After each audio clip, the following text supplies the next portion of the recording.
আসেন আমরা কারবালার দিকে যাই।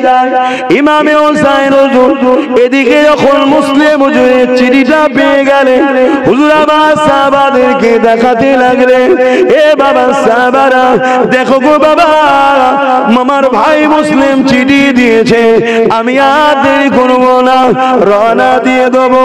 রওনা দিতে শুরু করলেন। কোথায় যাচ্ছেন?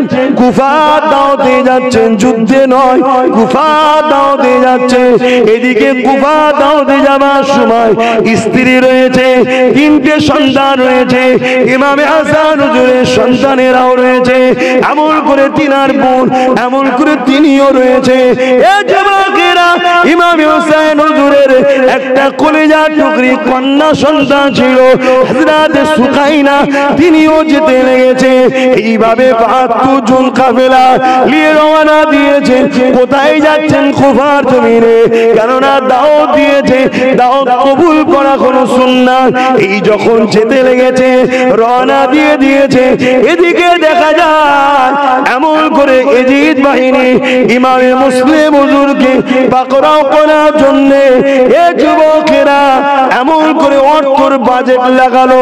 কে আছে ইমামে মুসলিমকে ধরে দেবে, তাকে এত অর্থ দেওয়া হবে, এত টাকা দেওয়া হবে। ওই সময় একজন মুসলিম নামদারি এ যুবকেরা ইসলামের সবথেকে বড় ক্ষতি মুনাফিক মুসলমানরা করেছে, মাওলা আলীকে শহীদ করেছে। কারা? ইহুদি, খ্রিস্টান, হিন্দুরা করেন গো। দাড়ি টুপি রাখা, নামাজ পড়েছে ফজরে, মাওলা আলীর পিছনে ক্রীড়া করে সুযোগ বুঝে মাওলা আলীকে কুফার জামি মসজিদে শহীদ করেছে নামাজি। শুনছেন? হযরত উসমান গনিকে শহীদ করেছে কারা? ইহুদি, খ্রিস্টান, হিন্দুরা। না না না, দাড়িওয়ালা, টুপিওয়ালা, পাগড়িওয়ালা ইমাম হযরত উসমান গনির বাড়িতে 40 দিন হুজুরের পিছনে ইক্তিদা করে নামাজও পড়েছে। সময় বুঝে তারা বিদ্রোহ চালিয়ে দিয়েছে। ইমাম হযরত উসমান গনি বাড়ির উপর থেকে দাঁড়িয়ে বলতে লেগেছে, কি করে তোমরা এত বড় গাদ্দারি করো?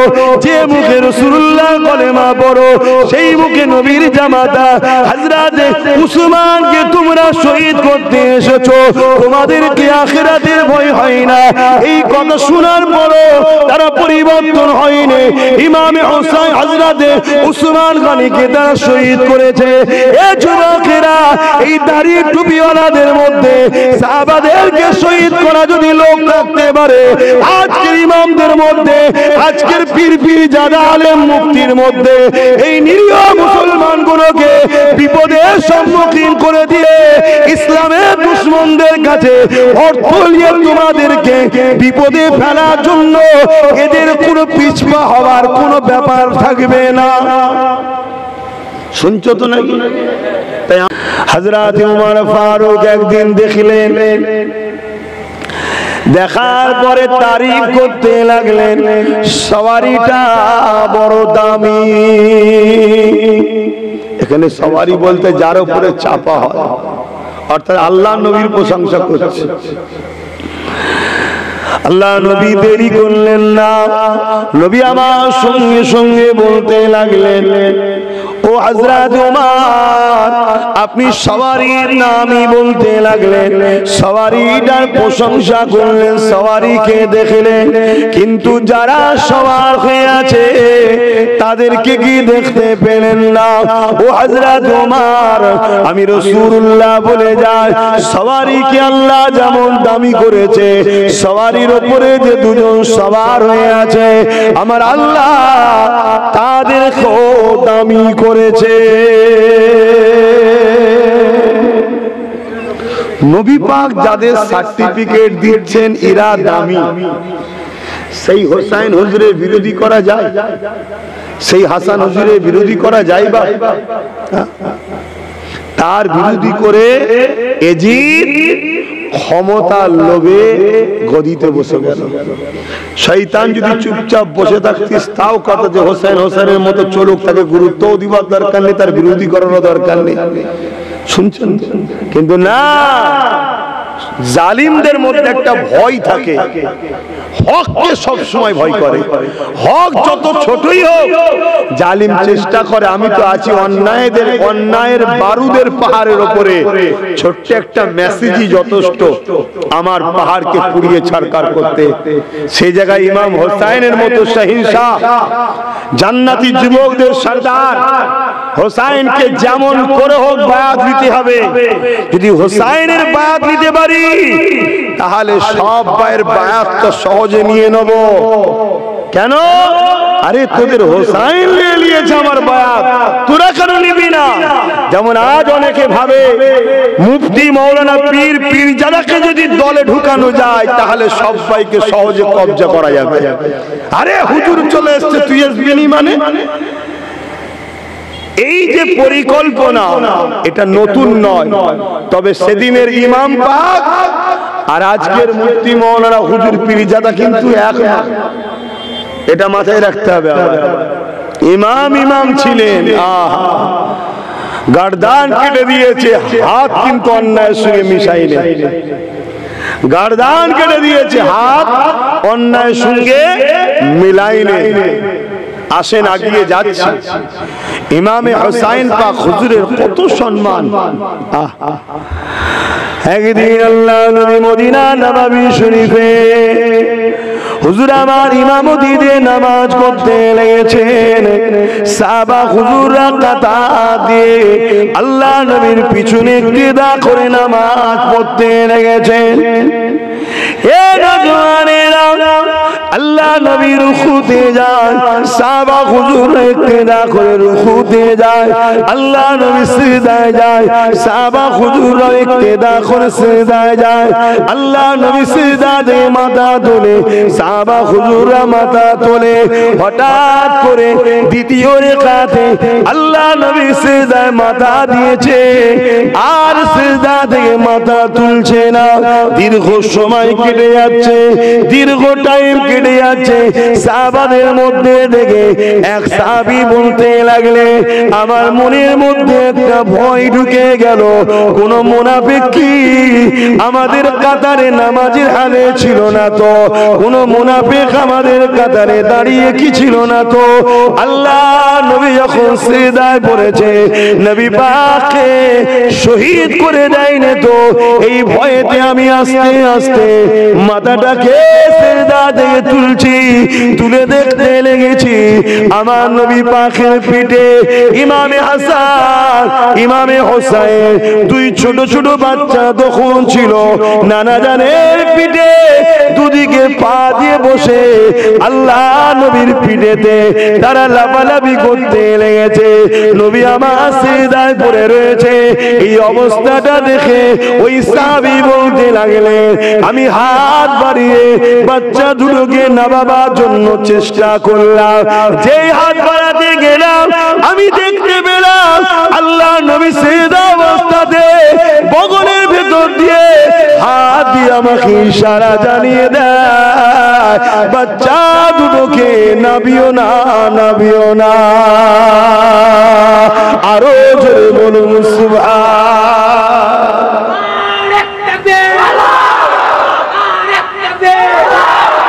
সেজদাটা কার হচ্ছে? সেজদাটা কার হচ্ছে? জোরে বলবেন। তাসবিহটা কার হচ্ছে? আর অন্তরটা কার দিকে? অনেকে ফতোয়া দেয় না যে নামাজে নবীর কথা মনে পড়লে নাকি নামাজ হবে না। আর এখানে নূর নবী তিনি সিজদায় পড়ে আছে, হাসান হোসেন হুজুর পিঠে, সাহাবী নামাতে যাচ্ছে, মানা করছে। ভাবতে পারছেন? শরিয়াতকে চেনো, আমরা নকল ইসলামের পিছনে ছুটছি অরিজিনাল ছেড়ে দিয়ে। আমরা অরিজিনাল ছেড়ে দিয়ে নকলের পিছনে ছুটছি। এক গাদা থেকে লাভ নাই। অল্প থাকুক, ইমানদার যদি থাকে তবেই বিজয়, তবেই কামিয়াবি। এক গাদা ইমান নেই, শুনছেন তো নাকি? এক গাদা ইমান নেই, কাজ হবে? মাফ করবেন, একটা উদাহরণ দিচ্ছি, খারাপ নিলে হবে না।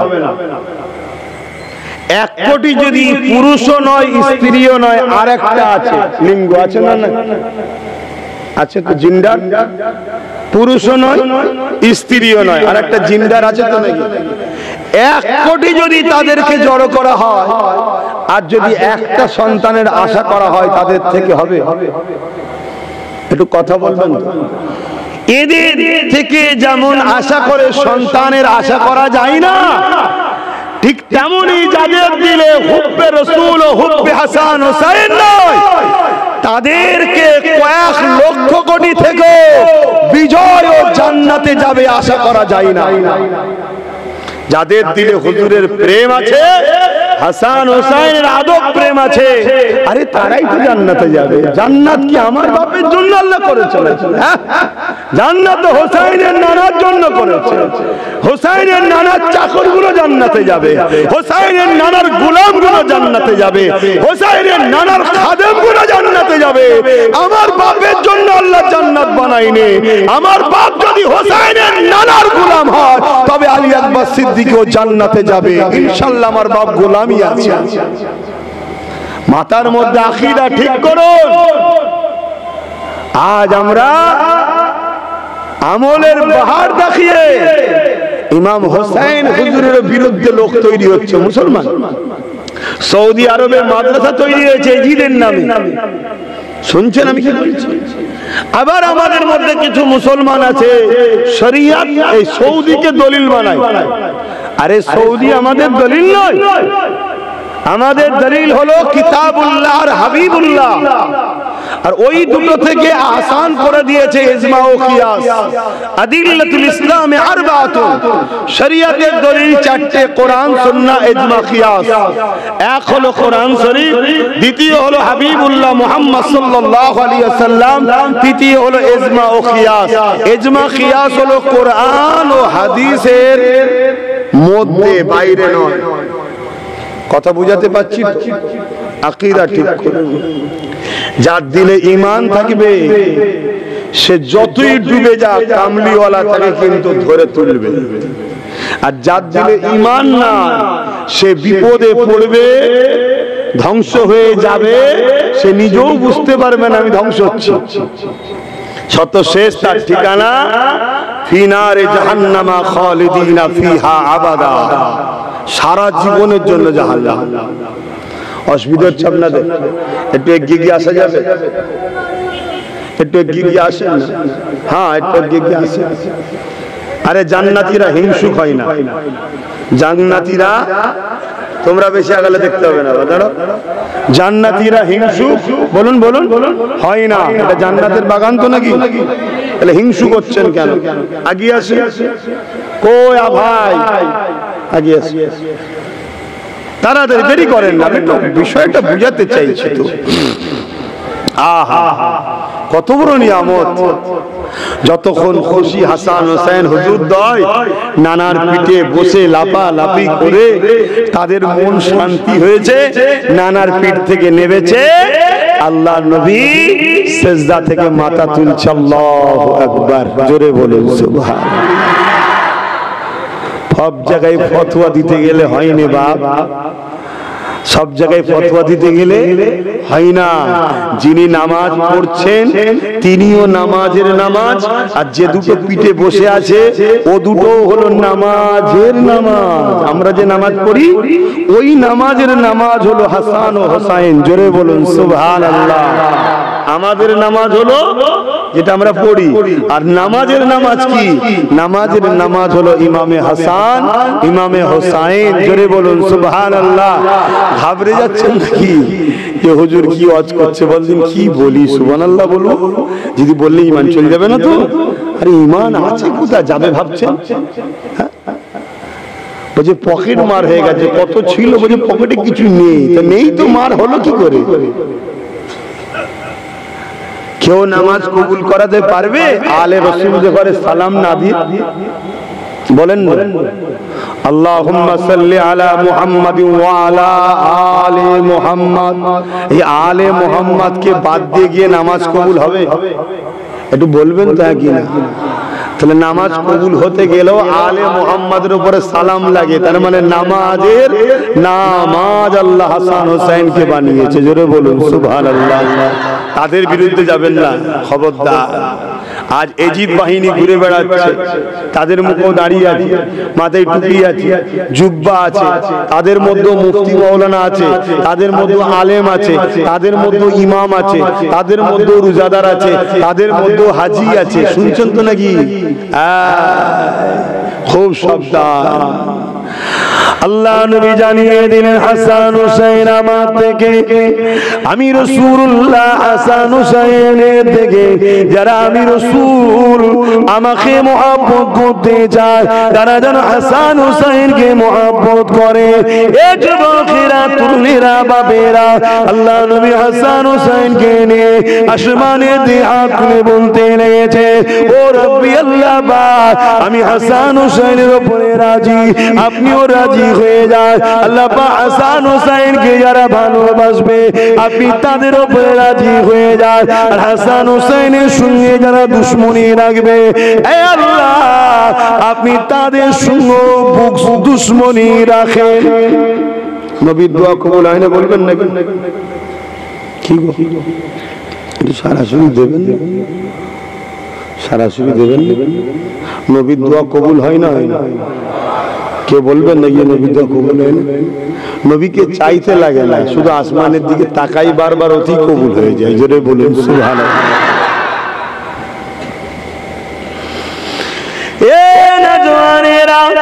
ইমাম হাসান হুসাইন আল্লাহ বাকি নিয়ামত করেছে, কি শানওয়ালা করেছে। আমার নবী পাকের চোখের তারা বানিয়েছে, আমার নবী পাকের পেয়ারা বানিয়েছে, আমার নবী পাকের মুহাব্বতের জিনিস বানিয়েছে।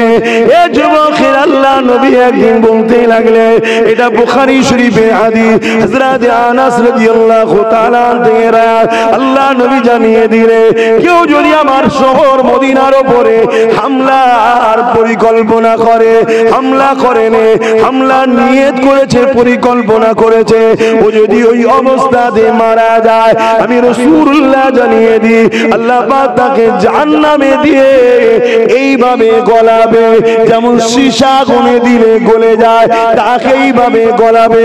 অর্থাৎ মদিনার সঙ্গে কেউ যদি বিয়াদবি করে হামলা করার প্ল্যান করেছে, হামলা করেনি, প্ল্যান করেছে, এই কারীকে যদি আল্লাহ বা জাহান্নামে দিয়ে সীসার মতো গলায়, কেননা নবীর শহর হলো মদিনা, মদিনাকে নবী ভালোবাসে, তাহলে মদিনা থেকে নবীজি হাসান হুসাইনকে বেশি ভালোবাসে। সেই হাসান হুসাইনের সঙ্গে যারা লড়াই করেছে, যারা বিদ্রোহ করেছে, যারা আজকে দিনও গুস্তাখি করবে, আল্লাহ পাক তাদের কিভাবে জাহান্নামে শাস্তি দেবে একটু ভাবেন। মাইকের আওয়াজে বুঝছেন তো নাকি? মদিনা শরীফের উপরে হামলা করেনি, হামলা করার ইরাদা করেছে, তাকে রাসূল বলছে আল্লাহ জাহান্নামে দিয়ে এইভাবে গলাবে, যেমন সীসা আগুনে দিলে পুরো গলে পানি হয়ে যায়। আর জাহান্নামে মোবাইল বন্ধ করো, ওই ভাইটাকে ওখানে বড় হারিয়ে যাবে। ধর্মসভায় এসছে, ভালো হবে। জাহান্নামে কি কথা বলছেন? এমনি তো জাহান্নামে যারা যাবে তারা যখন পিপাসিত হবে, জাহান্নামের পাত্রে তাদেরই শরীরে পচা দুর্গন্ধময় পুঁজ রক্ত পান করানো হবে। ভাবতে পারছেন? টকবক করে ফুটছে। জাহান্নামে মৃত্যু কিন্তু হবে না, এত শাস্তি হবে, মৃত্যু কিন্তু হবে না। জান কবজ করার ক্ষমতা আল্লাহর কুদরতি হাতে, জানেন নাকি? অতএব জানটা কিন্তু বেরোবে না। আর এই শরীরের চামড়া 70 গজ মোটা হবে। আমরা অনেক সময় দেখেছি কিছু কিছু শিক কাবাব করার সময় এক একটা চর্বি ধরনের বস্তু থাকে, তা থেকে টপ টপ টপ টপ করে পানি পড়তেই থাকে। এই ধরনের চর্বিওয়ালা 70 গজ চামড়াগুলো মোটা হবে, যা থেকে পুরা চোটে হরহর করে পানি বেরোবে, শুধু যেটা টকবক করে ফুটবে, ওই পানি পিপাসিত চোটে পান করবে, যেখান দিয়ে যাবে সব গলে গলে গলে গলে যাবে। হোসাইনের বিরুদ্ধে লেগো না। যদি চাও জান্নাত যাবার, হোসাইনের চাকর হও, হোসাইনের নকর হও। নিজেকে দিল থেকে বলবে, একা একা, কাউকে দেখাবার দরকার নাই, আল্লাহ আপনাকে সাক্ষী রাখছে আমি হোসাইনের দরবারের একজন পোষা কুত্তা। হোসাইন হুজুরের বেল্ট আমার গলায় লাগানো আছে, আমি হুজুরের গোলাম। যদি জান্নাত যাবার সব থাকে, নামাজ তো পড়তে হবে, কিন্তু নামাজ পড়ে জান্নাতে যাবে স্বপ্ন দেখুনি। কেন? ইবলিস শয়তান 6 কোটি বছর বা 7 কোটি বছর নামাজ পড়েছে, কোন কোন কিতাবে লক্ষ বছর আছে, আমি কোটিটাই ধরছি। এই জমিন আসমানের কোন জায়গা নেই ইবলিস সেজদা দেয়নি, কিন্তু আদম নবীর সঙ্গে বিয়াদবি করার জন্য, তাজিমি সেজদা না করার জন্য আল্লাহ তাকে বলল, বেরিয়ে যা আমার দরবার থেকে, তুই কাফের, জাহান্নামী। শুনছেন তো নাকি? আর জান্নাতি যুবকদের সর্দার হলো হাসান হোসেন। সর্দার কাকে বলে? সর্দারের হাতে পাওয়ার আছে না নাই? সর্দার যদি চায়, কাউকে যদি কোনো দায়িত্ব দেওয়া হয়, এই এলাকার তুমি হলে চেয়ারম্যান, চেয়ারম্যান চাইলে কোন স্কুলে কাউকে ভর্তি করাতেও পারে, বাদ দিতেও পারে, টিসি পারে না? পারে না? যদি দুনিয়া দিয়া চেয়ারম্যানের এত পাওয়ার হয়, আমার আল্লাহ হাসান হোসেনকে জান্নাতের সর্দার বানিয়েছে। এমনি এমনি নাকি, ইয়ার কি করার জন্য বানিয়েছে? যে তোমায় বানালাম, পাওয়ার নেই, এরকম নাকি? হাসান হোসেন যাকে চাইবে জান্নাত দেবে, যাকে চাইবে বার করে দেবে। পাওয়ার আল্লাহ দিয়েছে, জোরে বলুন সুবহানাল্লাহ। পাওয়ারটা কে দিয়েছে? আল্লাহ। তাহলেই কিন্তু ঈমান ঠিক হয়ে গেল, কারণ সব পাওয়ারের মালিক একজন। আমায় দেয় না, ইমাম পাকদের দিয়েছে, কারণ আমি তাদের জুতো বড় উপযুক্ত নয়, তাই তাদেরকে দিয়েছে, আমায় দেয় না। এর জন্য আমার হিংসা করা উচিত নয়, আমার উচিত হুজুর জুতো একটু মাথায় রাখেন, যদি কপালটা খোলে, এটা ভাবা দরকার। তো ভাইরা আমার, আহা, আজও দুনিয়ার মুখে মানুষ ক্ষমতার লোভে অন্ধ হয়ে যে আহলে রাসূলদের গালিগালাজ করছে। আজও দুনিয়ায় এজিদ আছে না? না। এজিদ কাকে বলা হয়? এজিদ একটা অত্যাচারের নাম, সন্ত্রাসের নাম, জুলুমের নাম, মিথ্যার নাম, শয়তানের নাম, বদমাইশের নাম, লুটেরার নাম, চরিত্রহীনের নাম, খুনির নাম, প্রজাদের উপরে অত্যাচারকারীর নাম হলো এজিদ। যুগে যুগে আল্লাহ এজিদ পাঠাবে, আর যুগে যুগে হোসাইনি হতে হবে আমাদের। দুটোই থাকবে, এজিদিও থাকবে, হোসাইনিও থাকবে। শুনছেন তো নাকি? আপনি কোন দিকে আছেন? আপনি আজকে এজিদের সাথে থেকে আপনি বলছেন আমি হোসাইনি? না না না, আপনি যদি সেই দিন হতেন, সেই দিনও আপনি এজিদের সাথে থাকতেন, হোসাইনের সাথে থাকতে পারতেন না। কেন? আজ আপনার পরিচয় দিচ্ছে আপনি এজিদের দিকে আছেন, আপনাকে ভাবতে। আসেন, আমি আবার ফিরে যাচ্ছি। আল্লাহ নবী একদিন খাতুনে জান্নাত হযরত ফাতেমা জাহরা রাদিয়াল্লাহু তাআলা আনহা ঘরে গেলে, কলিজার টুকরি ঘরে গিয়ে হাসান হোসেন দুই ভাইকে নিয়ে, নাতিদেরকে নিয়ে, ইমামে হাসান হোসেনকে নিয়ে, তখন তিনারা ছোট ছোট ছেলে, আল্লাহ নবী আদর করতে লেগেছে দুই নাতিকে নিয়ে। নবী পাক এমন করে তাদের সঙ্গে খেলা করে, আদর করে, এমন করে খাতুনে জান্নাত তিনি রান্নার কাজে ব্যস্ত রয়েছে। হঠাৎ করে আল্লাহ নবী ইমামে হাসান হোসেন দুই ভাইকে বললে, এ আমার নানু ভাইরা, দুজনা মিলে একটু কুস্তি লড়ো দেখি কে জেতে। আল্লাহ নবী একটু আনন্দ করছে তাদের নিয়ে, দুজনা কুস্তি লড়ো। দুই ভাইকে কুস্তি লাগিয়েছে। আল্লাহ নবী ঘরের মধ্যে রয়েছেন, আর রান্না করে খাতুনে জান্নাত রান্নার কাজে বেটি ব্যস্ত রয়েছে।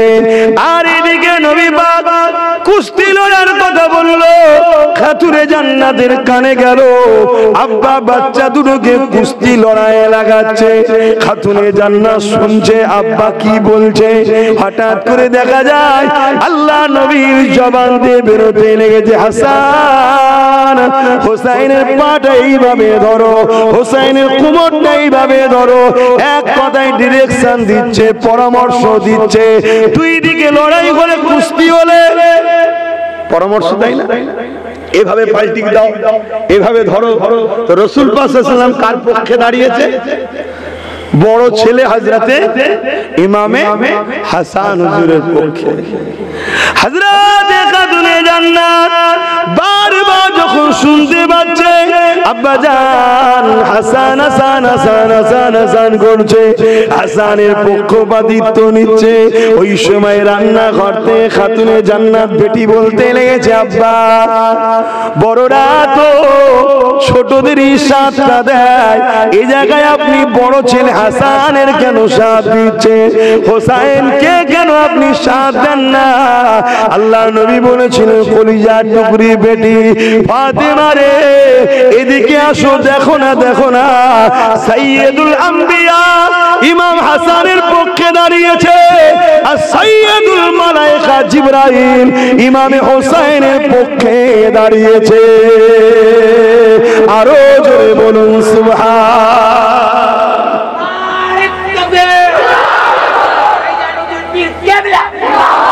এই কথাগুলো শুনে আপনাদের দিলে খুশি হচ্ছে তো নাকি? আর না মনের মধ্যে হচ্ছে আচ্ছা এইসব কথা শুনে কি করবো বল দেখি, এরা মনে হচ্ছে কারো? যদি মনে হয়ে থাকে আমি তাকে কলেমায় রদ্দ কবুল পড়ার তাগিদ দেবো যে আপনি ইসলামের মধ্যে নাই। আপনি কলেমায় রদ্দ কবুল পড়েন, নতুন করে মুসলমান হন। আর যদি বিবি থাকে দৌড়াতে হবে না, কোন মলি সাহেব দিয়ে একবার নেকাটা পড়িয়ে নেবেন। শুনছেন তো নাকি? আমি হাসির কথা বলছি নি। যার দিলে হাসান হোসাইনের কথা শুনে যদি ব্রেনে ঢোকে, আচ্ছা এইসব শুনে কি করবো বল দেখি, জানতে হবে ইসলাম থেকে বেরিয়ে গেছি। আমরা ইসলামটাকে নামাজ রোজা দাড়ি টুপির মধ্যে রেখেছি, তাই তো নাকি?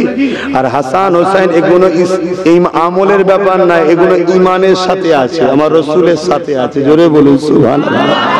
হ্যাঁ, খুব সাবধান, খুব সাবধান, চিনতে শেখো তাদেরকে। কি নিয়ামত!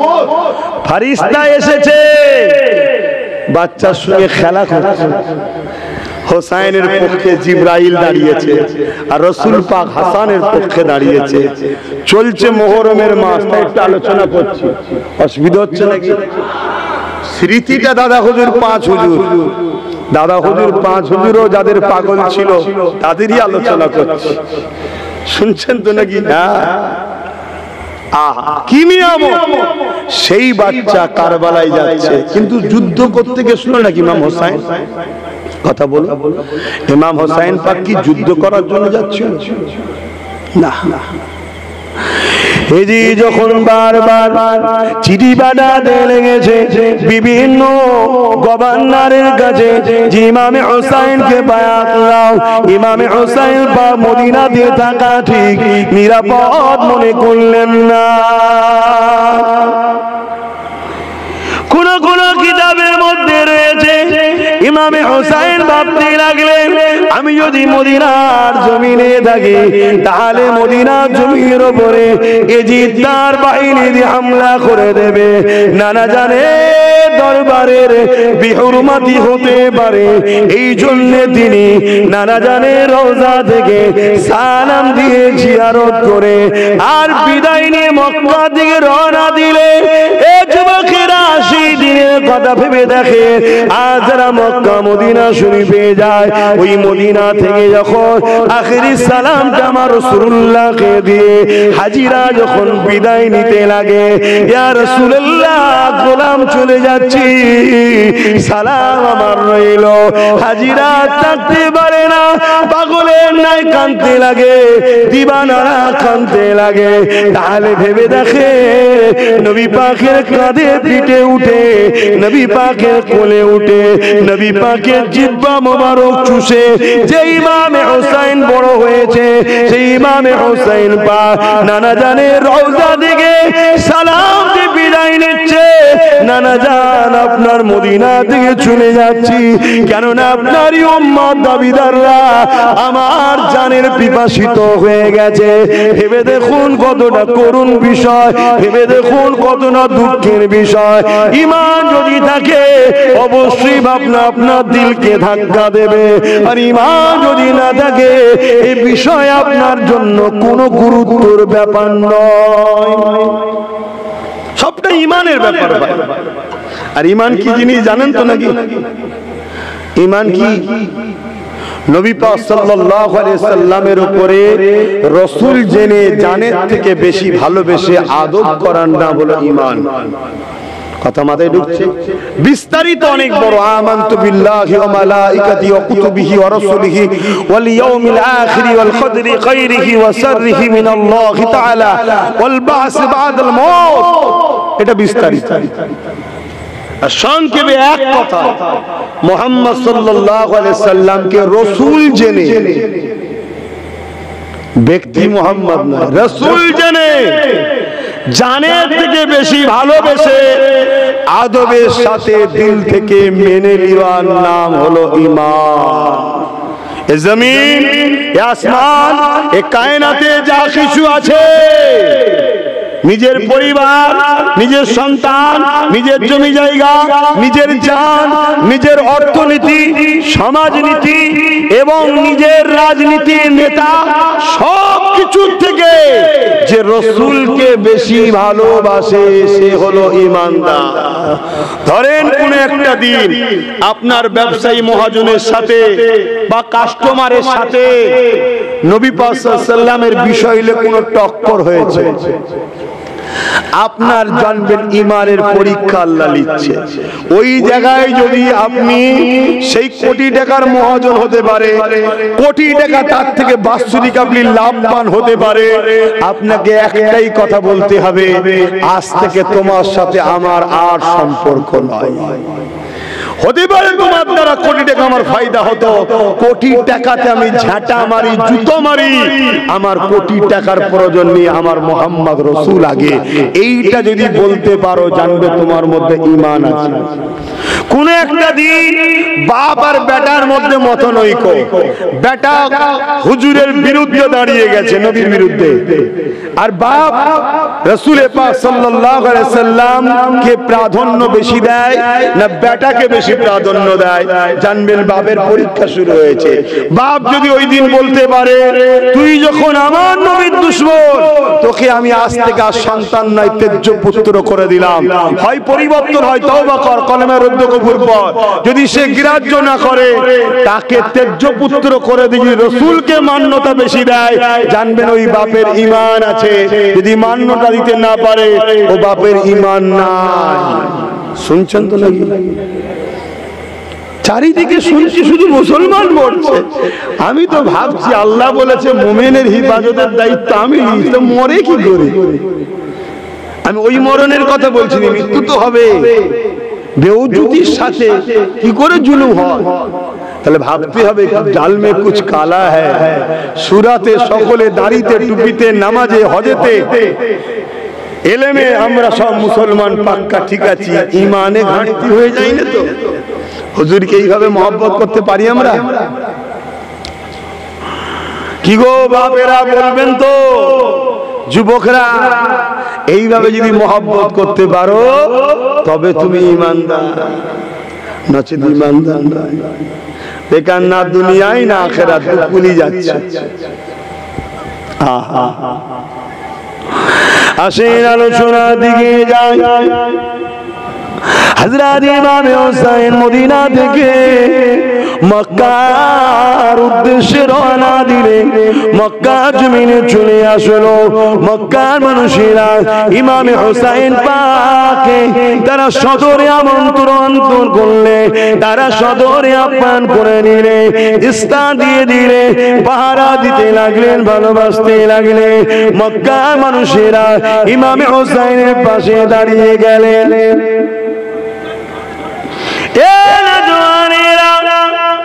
এদিকে কুফা থেকে চিঠি আসতে লাগলো। মেন জিনিসটা আপনাদের বলি, ও হযরত ইমাম হোসেন, আমরা কুফাবাসীরা এমন করে জিদকে মানবো না, আমরা আপনার হাতে বায়াত হব।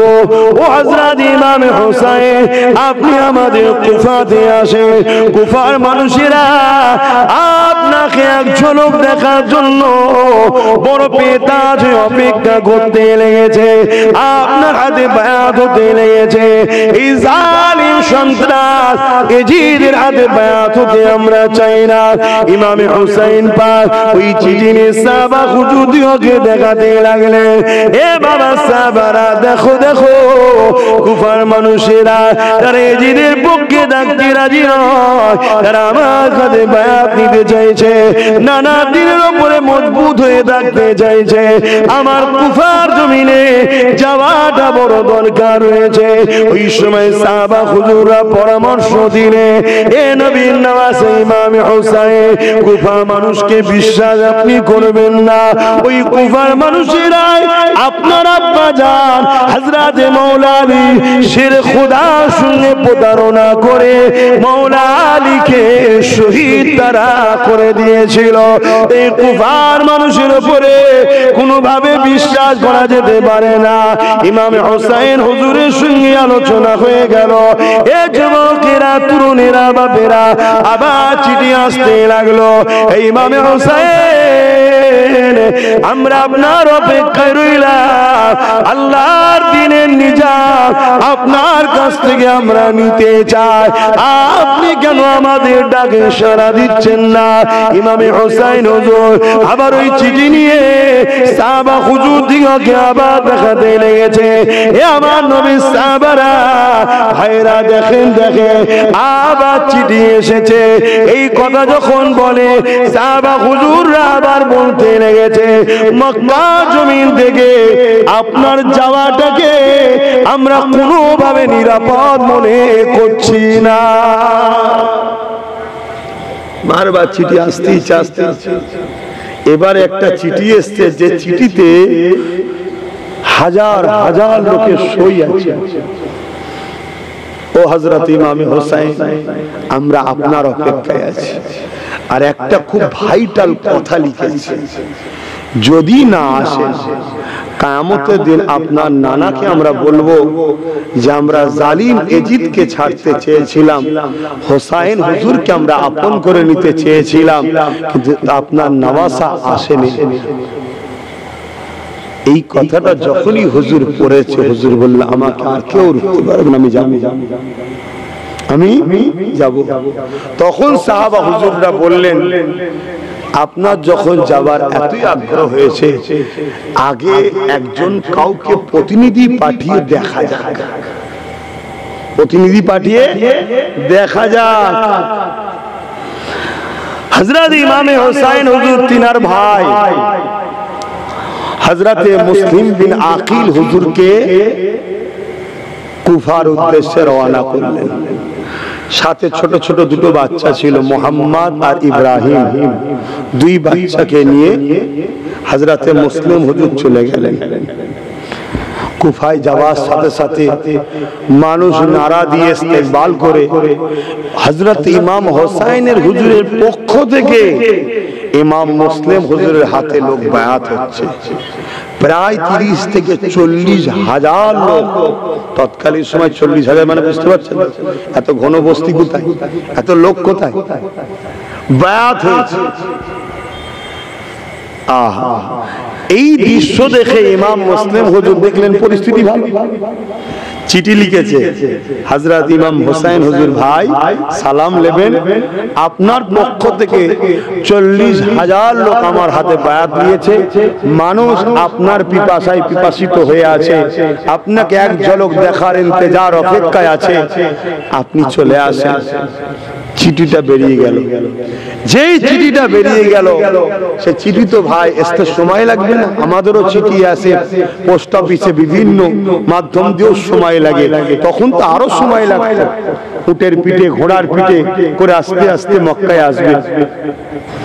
এদিকে এজিদ কুফার গভর্নর চেঞ্জ করে দিল, মারওয়ানকে কুফার গভর্নর বানিয়ে দিল। জালিম একটা সন্ত্রাস আতঙ্ক করে দিল।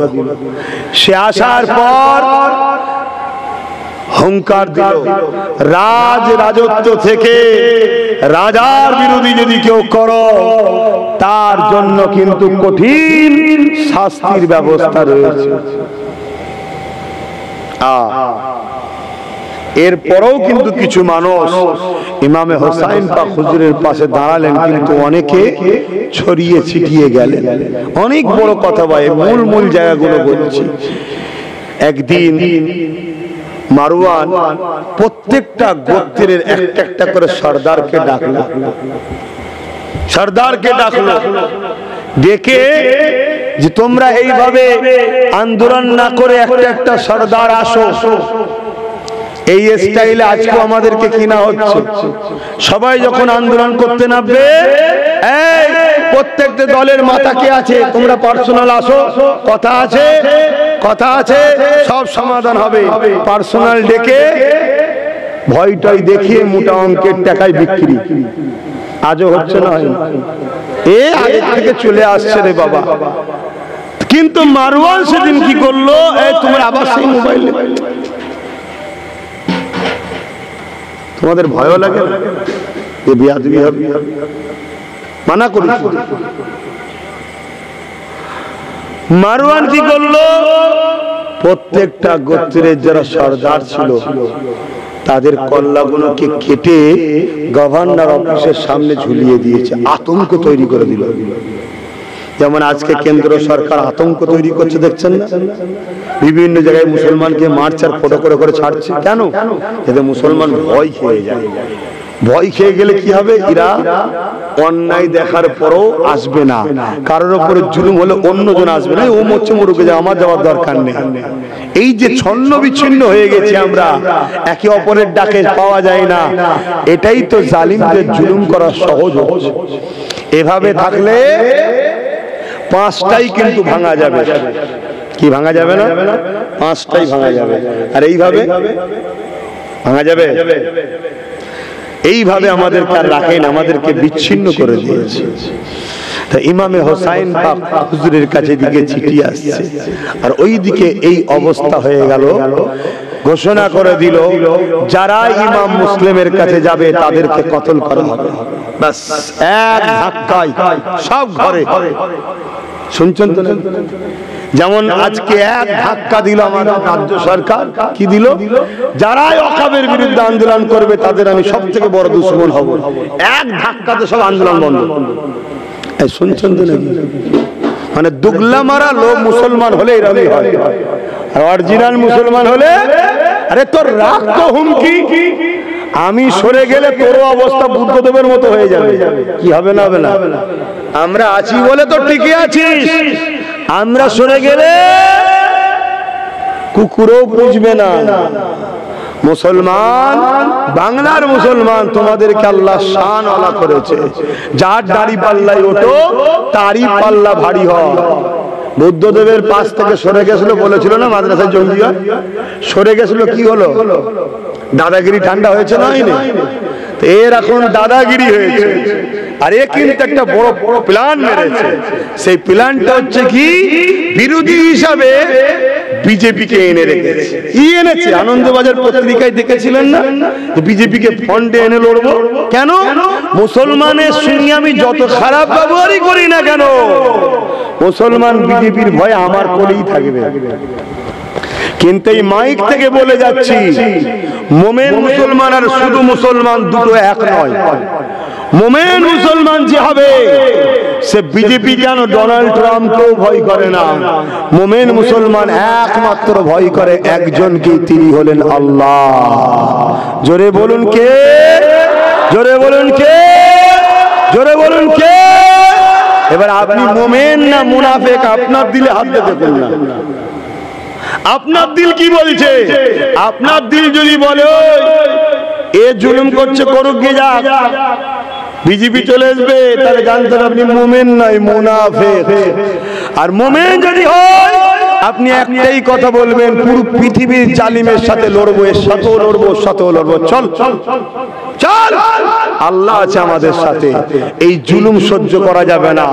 এত বড় কথা, এত বড় কথা যে আমি আমার মসজিদের জন্য, আমার মাদ্রাসার জন্য, আমার কবরস্থান, আমার ঈদগাহর জন্য আমি কথা বলতে পারবো না? কথা বলছেন না কেন?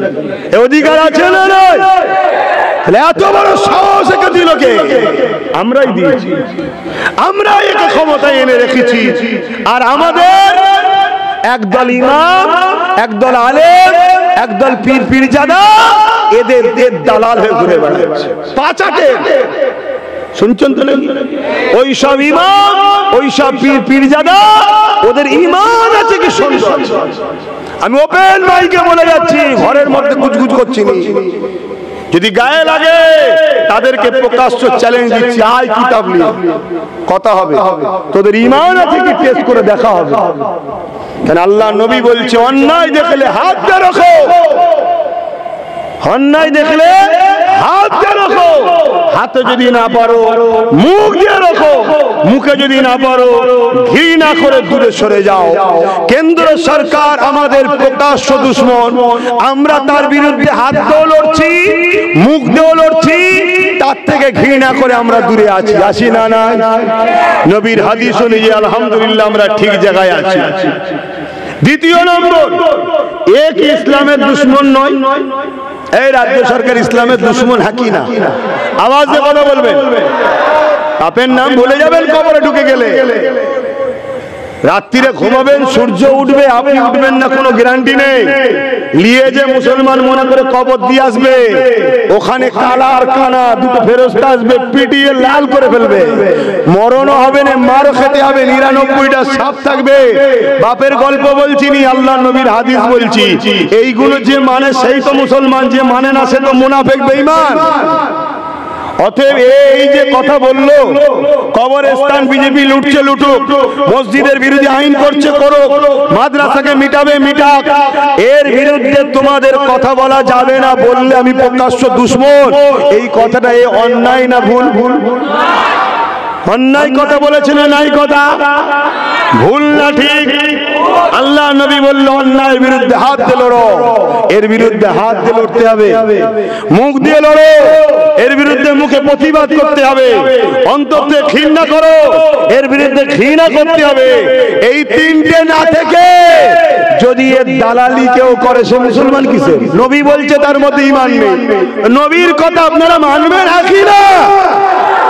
নবী বলছে ঈমান নেই, সে পীর জাদা তো আমি কি করবো? সে পীর তো আমি কি করবো? সে মুফতি তো আমি কি করবো? মাওলানা তো আমি কি করবো? আল্লাহ নবী বলেছে 72টা দল জাহান্নামে যাবে, 72 দলের মাথাতে আলেম উলামা থাকবে, জান্নাতওয়ালারাই থাকবে, তারা জাহান্নামে যাবে। কেন? তাদের অন্তরে আমি রাসূলুল্লাহ, আমার আদব ও হাইয়া থাকবে না। শুনছেন তো নাকি? খুব ভালো করে বোঝেন, অনেক কষ্টের পর ইসলাম এসেছে। তোমাদের এই তরলপুরে আজকে জলসা দিচ্ছেন, মসজিদ আছে, আজান হয়, কোরআন তেলাওয়াত আছে, মাদ্রাসা আছে, দাড়ি আছে, টুপি আছে, হাজি আছে। কত সহজে পেয়েছেন নাকি? আমার নবীর নওয়াসা ইমামে হোসেন যদি কারবালায় শহীদ না হতো, এই ইসলাম পাওয়ার স্বপ্ন আর ছিল না। আমার ইমাম হোসেন নানা দিনকে আবার জিন্দা করে দিয়েছে। জোরে বলুন সুবহানাল্লাহ। পুরো পরিবারে 72 জনকে শহীদ করেছে। আজকে সেই দিনকে নিয়ে খেলা করা হচ্ছে না। আমাদের কাছাকাছি দুটো জায়গা আছে, একটা হলো সীতাপুর আর একটা হলো ফুরফুরা শরীফ। সীতাপুরে মাদ্রাসায় 11টা শিক্ষক নেই, ফুরফুরার মাদ্রাসায় 14টা শিক্ষক নেই। এই শিক্ষক দিবার কাজ কেন দেয়নি? উদ্দেশ্যটা কি? টোটাল পশ্চিম বাংলার 10,000 শিক্ষা ভ্যাকান্সি খালি মুসলমানদের, কেন? উদ্দেশ্য কি? শিক্ষক না থাকলে ছাত্র থাকবে না, ছাত্র না থাকলে প্রতিষ্ঠান শেষ। কেউ বোলডুজার দিয়ে ভাঙছে, কেউ শিক্ষক না দিয়ে মাদ্রাসাকে মিটাচ্ছে। দুজনেরই লক্ষ্য একটা, ইসলাম মিটাও। মাথায় ঢুকছে? তার আরেকটা নমুনা এই যে দীঘাতে রাজকোষের টাকা খরচ করে 250-300 কোটি টাকা খরচ করে যেটা বেড়াবার সর্বধর্মের মানুষের বেড়াবার জায়গা ছিল, সেটাকে একটা বিশেষ ধর্মের ধর্মস্থান করে দিল। মাথায় ঢুকছে না? ঢুকে? তাহলে আস্তে আস্তে রাষ্ট্রটাকে কোন দিকে নিয়ে যাচ্ছে? ও যেদিকে নিয়ে যাচ্ছে, এও সেদিকে নিয়ে যাচ্ছে। কারণ এরা দুজনাই একটা কোম্পানির প্রোডাক্ট বিক্রি করছে, যে কোম্পানি নাগপুরে আছে। শুনছেন? যদি আজও না বোঝো তাহলে জবাই হওয়ার জন্য তৈরি হও, আর কি করতে পারবে? তবে দুনিয়া তো ঠকবে, আর তুমি কি ভাবছো আখিরাতে যেতে হবে? হ্যাঁ, আল্লাহ দিনের দুশ্মনদের সঙ্গে থেকে, মাদ্রাসা দুশ্মন, মসজিদের দুশ্মন, কবরস্থান, ঈদগাহ, খানকা দুশ্মন, এক কথা ইসলামের দুশ্মনের সঙ্গে থেকে এক বাকিরা পরকালে নাজাত পাবো, এই আশা করাটা সব থেকে বড় মূর্খের কাজ হবে। কেননা মনে রাখবে, আল্লাহ নবী জানিয়ে দিলে 2 শ্রেণীর লোক জাহান্নামে যাবে। এক শ্রেণীর লোক অন্যায় করার জন্য জাহান্নামে যাবে, আর এক শ্রেণীর লোক হলো অন্যায়ের বিরোধী না করার জন্য জাহান্নামে যাবে। শুনছেন? তাহলে অন্যায় কেন্দ্র সরকার করবে, আপনি যদি বিরোধী না করেন তাও জাহান্নামে যাবে। রাজ্য সরকার অন্যায় করবে, বিরোধী যদি না করে। এবারে প্রশ্ন হতে পারে, হুজুর বিরোধী করলে তো জেল হবে। এটাই তো আল্লাহর পরীক্ষা। আমার জন্য জেলে যাস কি দেখি, প্রেম করিস বলিস, খাটবি না। শুনছেন তো নাকি? ইউসুফ নবী জেলে গেছে, ইব্রাহিম নবী আগুনে গেছে। কথা মাথায় ঢুকছে তো না? ঢুকে নেই। হযরতে জাকারিয়া নবী গাছের মধ্যে ঢুকে গেছে, সামান্য জামার কলা খোঁট গাছ থেকে বেরিয়ে আছে। আল্লাহ বলছে, জাকারিয়া করা সমেত, গাছ সমেত তোকে 2 টুকরো করবে, একবার উফ যেন আওয়াজটা না হয়। পরীক্ষা। ভাবুন ভাবুন, পুরো নবী জাকারিয়াকে মাথা থেকে নিয়ে পুরো 2 টুকরো করছে, গাছ সমেত করার দিয়ে, একবারও উফ বলেন। আপনার একটা আগুন কাটা হবে, উফ বলবেন না, পারবেন? তাহলে কিসের প্রেম দেখাচ্ছেন? হ্যাঁ, সেই জায়গায় প্রেম যখন নেই, ক্ষতিকারক যেন না হয়, উপকার যদি করতে নাও পারি, দিনের যেন দুশ্মন না হয়, এইটুকু তো বিবেক বুদ্ধি থাকা দরকার। আজকে ইসলামের সবথেকে বড় দুশ্মন এই ইসলামেরই ঘরে একদল আলেম উলামা ইমামরা ইসলামের সবথেকে বড় দুশ্মন। আজ আমাকে এক প্রশ্ন করছিল, আমি দেখলাম কোন একজন ইমাম অ্যাসোসিয়েশনের কিছু মনে হয় দায়িত্বে আছে, সে জানি না সে মুসলমান বলে আমার সন্দেহ হচ্ছে। কেন মুসলমান ইমাম অ্যাসোসিয়েশনের মাথায় থাকলেই যে মুসলমান হতে হবে এমন তো ব্যাপার নয়। কেন এই পাশের দেশ বাংলাদেশে ঢাকাতে একটা ইমাম ধরা পড়লো, 18 বছর ইমামতি করেছে, তাকে মারছে আর সে বলছে যে আমি 18 বছর ধরে এই এলাকার সরল প্রাণ মুসলমানকে খ্রিস্টান বানাচ্ছি যুবকদের, সে খ্রিস্টান মুসলমানই নয়। শুনছেন?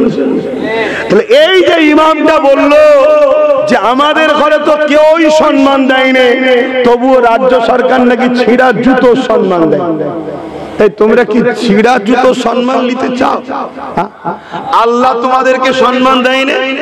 আমাদের সব থেকে বড় সম্মান হলো আমরা আখরি নবীর উম্মত।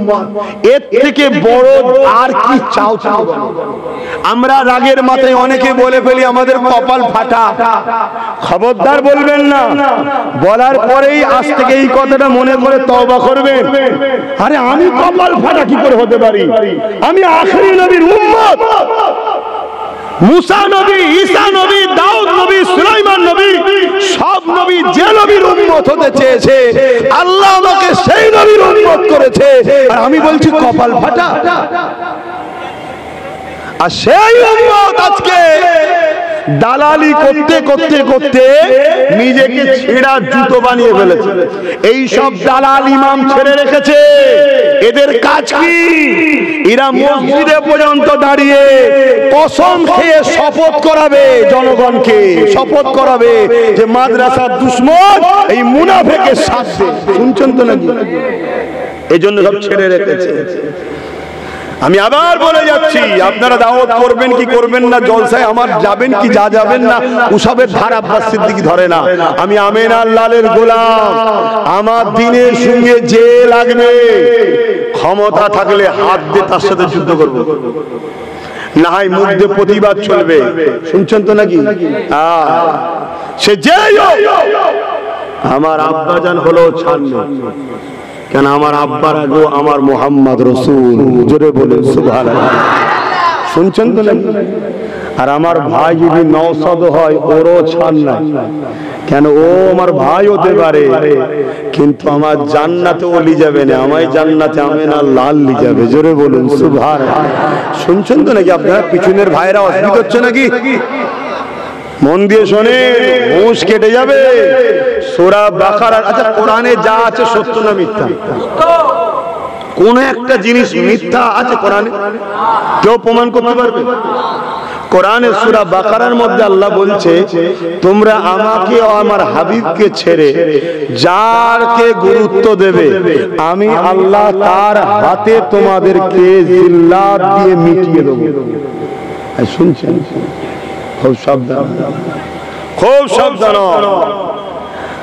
আজ আমি আবার একবার ওপেন বলে আমি আবার কারবালার আলোচনার দিকে যাচ্ছি।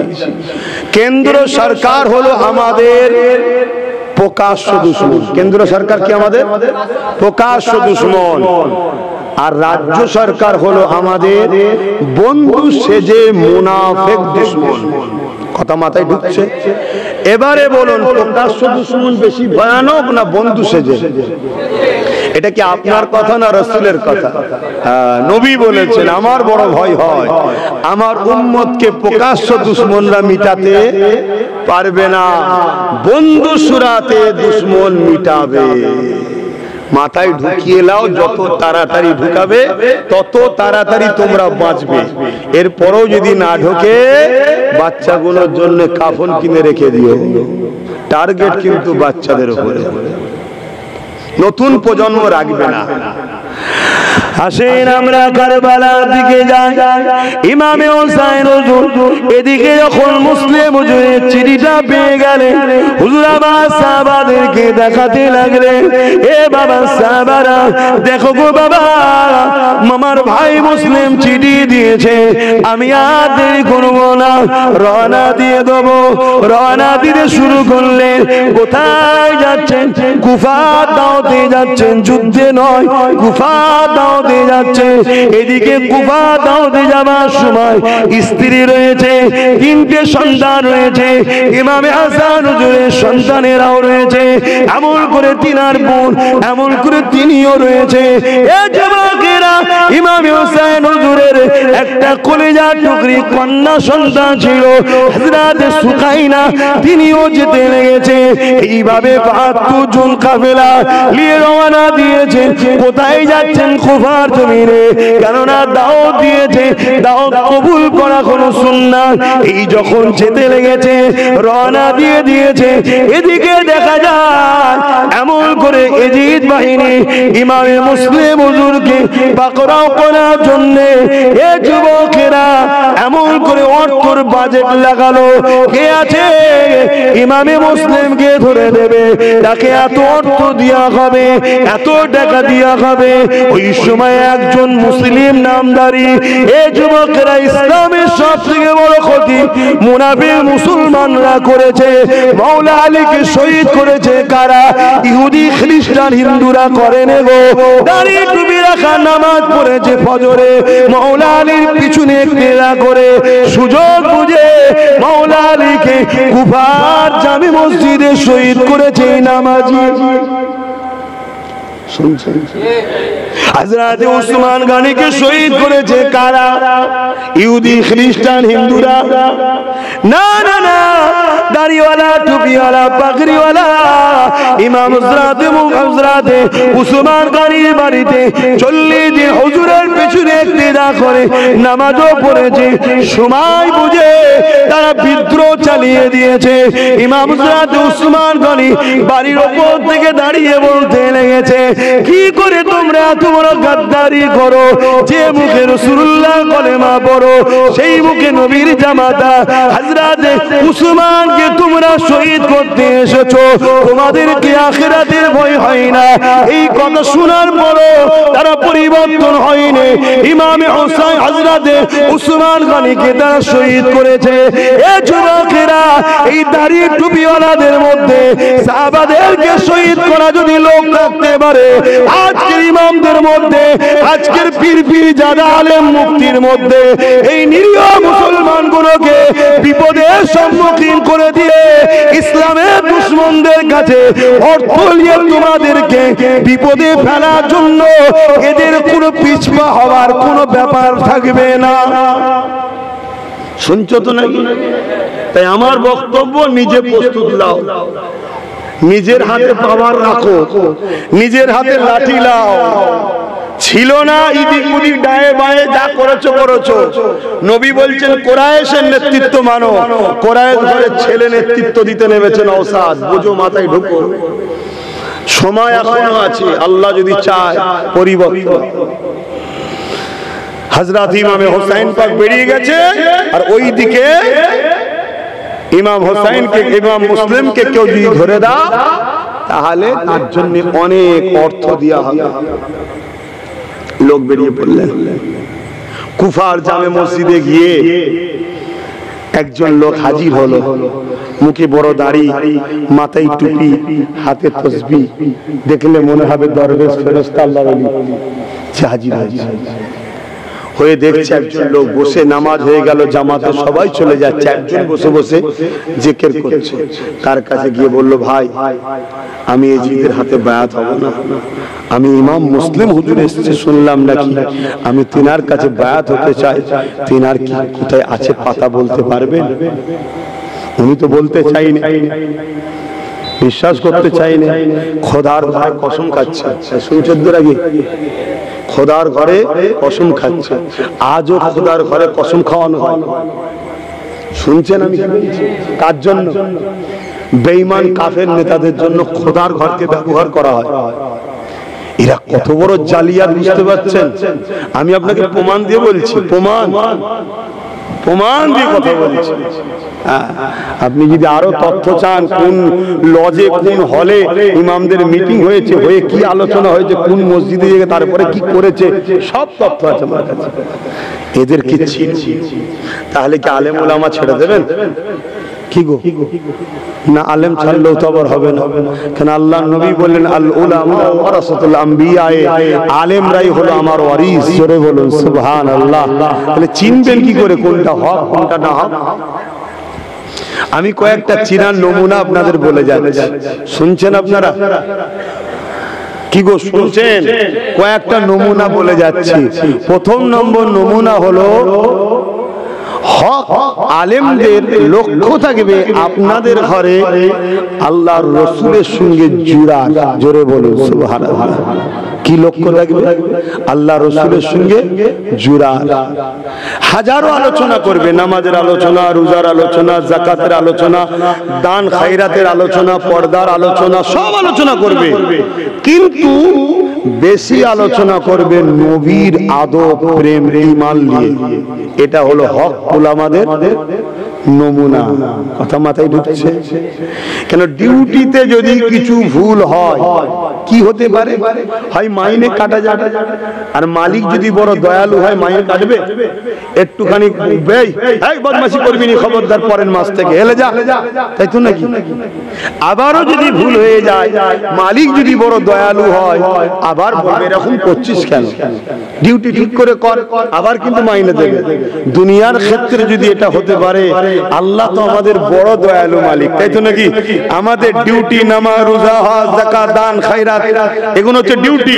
এতে যদি ভুলভাল হয়েও যায় আল্লাহ দয়া করে মাফ করে মাইনে জান্নাতও দিতে পারে। জোরে বলুন সুবহানাল্লাহ। আর যদিও মাফ না করে কি করবে?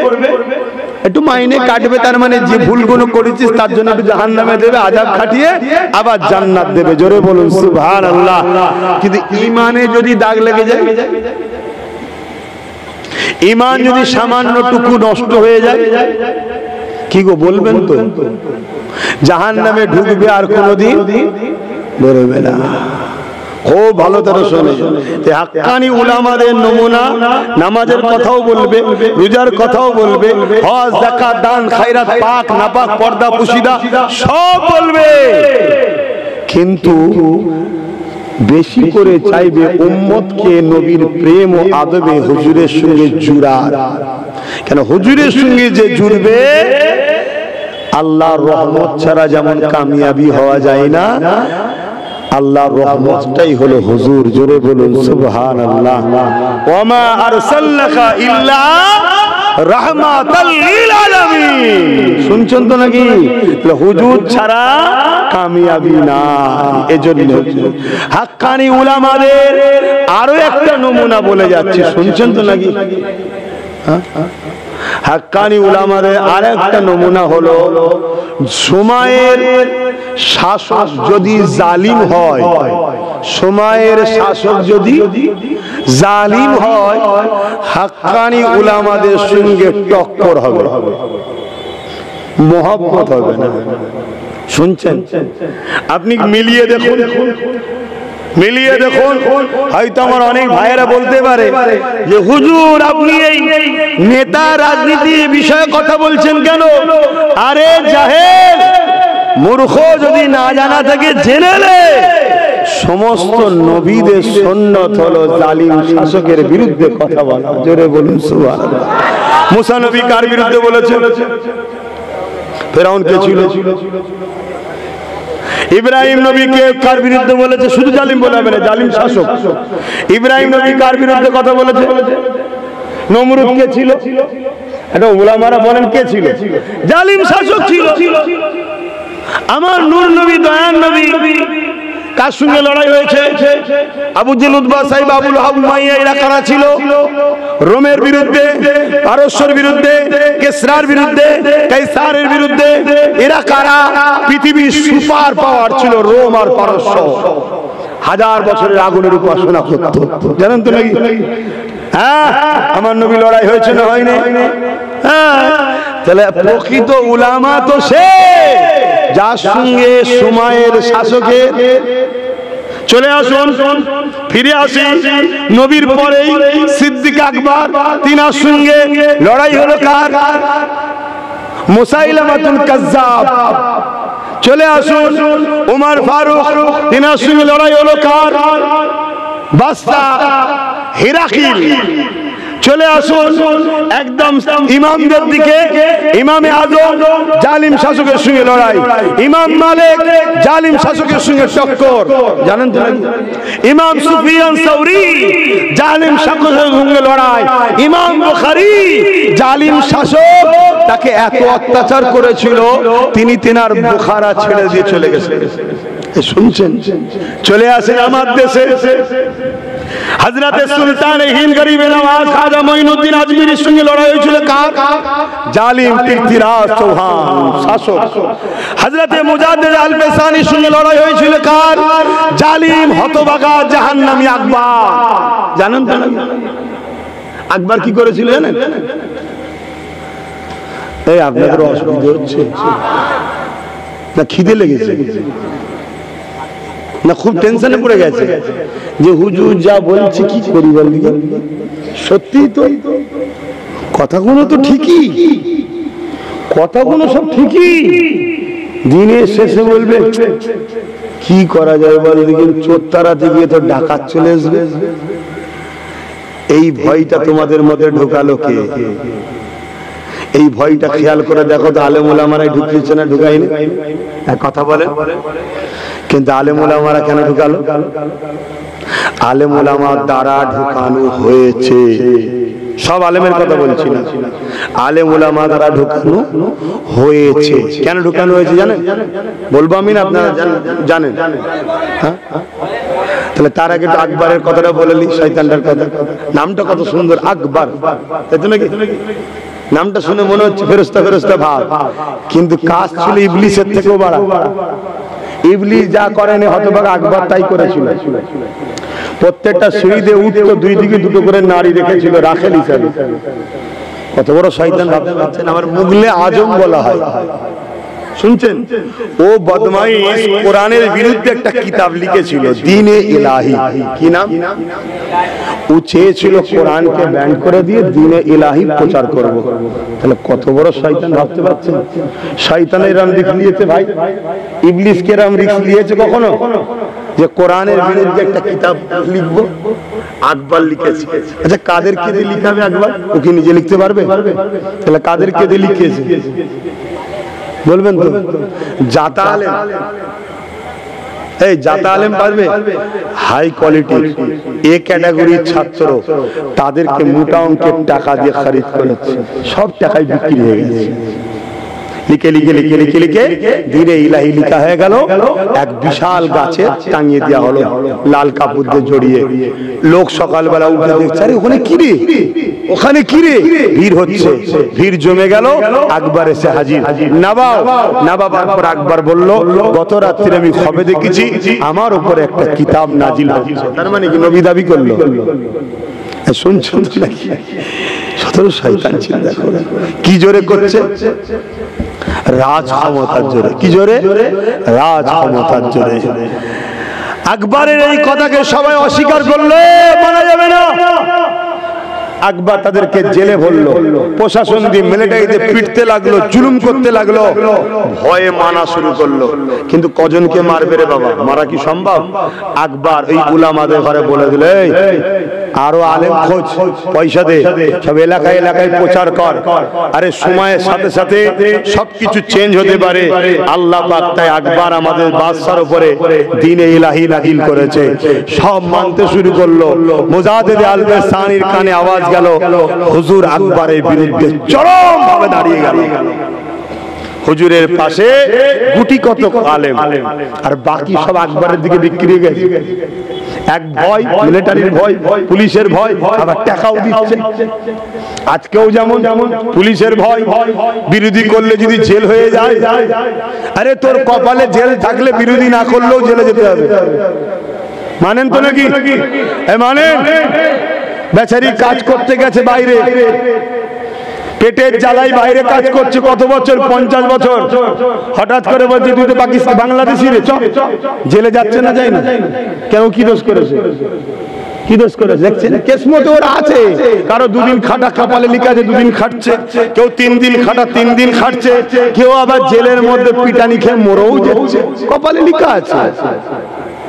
কিন্তু যে লোকটা হকের পক্ষে থেকে জেলে যাবে, সে হযরত ইউসুফ নবীর সুন্নাত পালন করলো। জোরে বলুন সুবহানাল্লাহ। তো কপালে থাকলে হবে, আর কপালে না থাকলে 125টা লড়াই করেছিল খালিদ বিন ওলীদ। প্রত্যেকটা লড়াইয়ে দোয়া করেছিল আল্লাহ শহীদ যেন হয়। 125 লড়াই, 125টা যুদ্ধে খালিদ বিন ওলীদ বিজয় হয়েছে, শহীদ কিন্তু হয়নি। শুনছেন তো? শহীদ হওয়ার জন্য হুজুর আমার যেখানে জালিমদের ভিড় থাকতো, বেঈমানদের, ঘোড়া নিয়ে তার ভেতরে ঢুকে যেত, কিন্তু তার তরোয়ালের সামনে সবার গর্দান ঘর থেকে আলাদা হতো। খালিদ বিন ওলীদকে শহীদ আল্লাহ করেন। হুজুর বিছানায় পড়ে আছে, মন খারাপ, চোখ দিয়ে পানি, দুনিয়া থেকে চলে যাবে, ইন্তেকালের সময় হয়ে গেছে। স্ত্রী বলছে, কাঁদছেন কেন? আরে আমার একটা স্বপ্ন পূরণ হলো না। কি স্বপ্ন? আমার বড় স্বপ্ন ছিল শহীদ হব আল্লাহর দ্বীনের জন্য, হকের পক্ষে। আমি শহীদ হলাম না। দেখো আমার গায়ে অস্ত্রের দাগ, তীরের দাগ, বল্লমের দাগ, শরীরের কোনো জায়গা ফাঁকা নেই দাগ থেকে, এরপরও শহীদ হলাম না। স্ত্রী সান্ত্বনা দিয়ে বলছে, আপনার নাম তো সাইফুল্লাহ, আল্লাহ তরওয়াল। আল্লাহ কি তার তরওয়াল জালিমদের হাতে কাটতে চায়, ভাঙতে চায়, তাই আপনাকে আল্লাহ শহীদ করেন। জোরে বলুন সুবহানাল্লাহ। অতএব তাকদীরের উপরে ভরসা করো, তাকদীরের উপরে ভরসা করো, তাকদীরের উপরে ভরসা করার নাম ঈমান। ওয়াল ইয়াউমিল আখির ওয়াল কদরি খাইরিহি ওয়া শাররিহি, ভালো মন্দ আল্লাহর পক্ষ থেকে হয়, এটার বিশ্বাসের নাম ঈমান।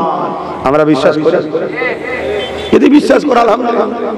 তাহলে যদি এতই বিশ্বাস থাকে তাহলে এত ভয় কিসে, এত ভয় কিসে?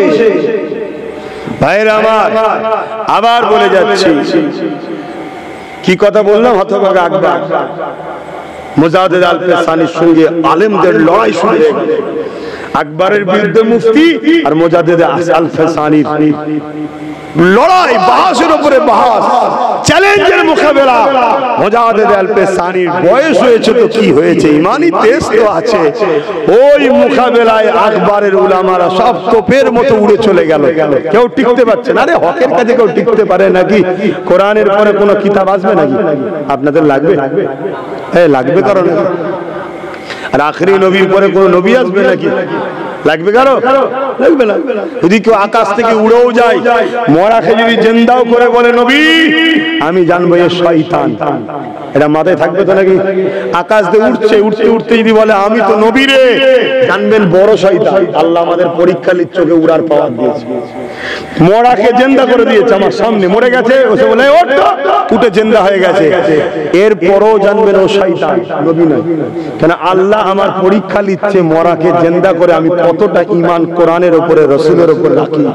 পারবেন তো নাকি? বলবেন তো নাকি? হ্যাঁ, দাজ্জাল নাম শুনেন না? দাজ্জাল এক চোখে কানা হবে, কি করবে? হ্যাঁ, মরা সব কবরের ধারে গিয়ে মরা দাদু দাদি নানা নানি সব কবর থেকে তুলবে, আর তারা উঠে আবার দাজ্জালের খোদা বলে মানবে। আল্লাহ নবী বলছে তোমার দাদা দাদি সুরা শয়তান জিন ধরবে, মূলত সে কিন্তু তোমার দাদা দাদি নয়। তার কথা শুনে দাজ্জালকে তোমরা খোদা বলে মেনে নিও না, ও হলো কাফের। ধরতে পারবে? কি গো, বলতে পারবে তো নাকি? আমার তো ডাউট হয়, যে মুসলমান 500, 1000, 3000-এ বিক্রি হয়, এই মুসলমান দাজ্জালের কাছে বিক্রি হবে না? আমার সন্দেহ হচ্ছে। দাজ্জাল তো সোনার চান দেবে, but but 1 KG 2 KG 5 KG সব পৃথিবীর ধন দৌলত ওর হাতে থাকবে। দাজ্জাল কোথায় আছে? দাজ্জাল ইসরায়েল থেকে রাজত্ব শুরু করবে দাজ্জাল, শুনছেন তো নাকি?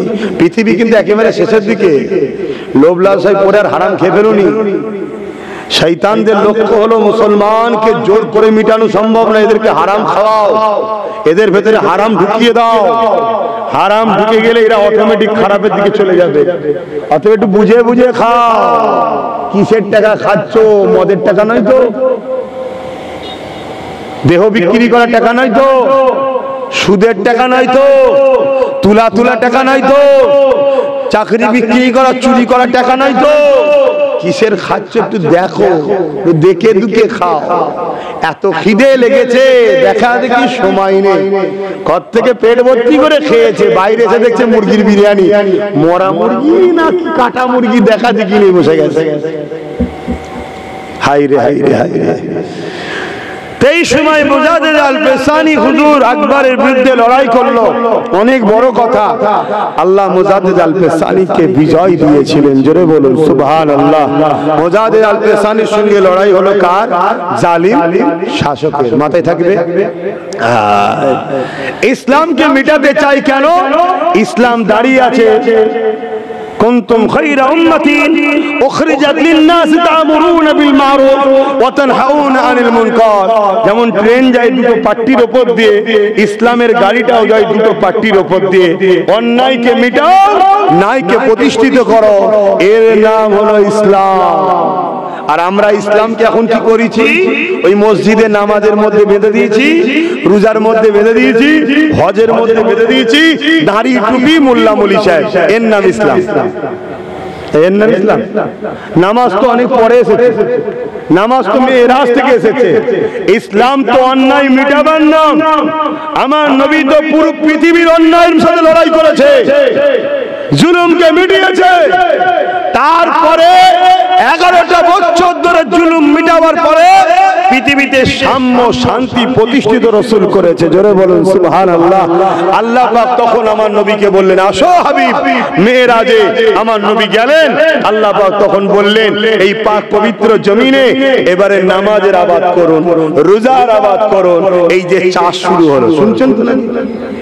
তাহলে আজ আমাদের গ্রামের এতিমের হক মারা কি বন্ধ হয়েছে? আমাদের গ্রামের বিধবা হক পায়, এতিম হক পায়।